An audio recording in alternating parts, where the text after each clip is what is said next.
நண்பர்களே, இது வந்து என்னுடைய கத்திரி தோட்டம். இங்கே பாருங்கள், இதில் நோய் நிறைய இருக்குது. குருத்து வந்து பாருங்கள், அப்படியே வதங்கி போய் சாஞ்சிச்சு. அதே நிறைய இருக்கும். அங்கே ஒன்று இருக்குது பாருங்கள். அப்புறம் இன்னும் அந்த லைனில் நிறைய இருக்குது. ஜூம் பண்ணி காட்டணும் பாருங்கள். இதோ பாருங்கள், அதெல்லாம் குருத்து அப்படியே வதங்கி போயிருக்கா ஒரு சில இலலாம். அது எல்லாமே நோயினால் தான் ஃப்ரெண்ட்ஸ். அது காரணம் வந்து பார்த்திங்கன்னா, இங்கே பாருங்கள், சின்ன ஹோல்ஸு தான் இருக்கும்.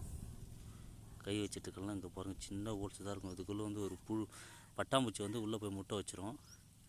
இப்போ நம்ம இதை உடச்சி பார்த்தோம்னா இதுக்குள்ளே புழு கண்டிப்பாக இருக்கும் ஃப்ரெண்ட்ஸ். இதை பாருங்கள், தெரியுதுங்களா?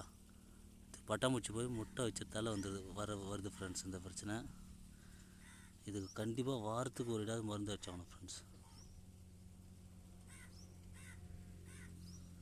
இது உடச்சி போட்டணும் ஃப்ரெண்ட்ஸ். உடச்சிட்டு அந்த புழு சாகடிக்கணும், மருந்து அடிக்கணும் ஃப்ரெண்ட்ஸ். அப்போ தான் அந்த நோய் வந்து கண்ட்ரோல் ஆகும்.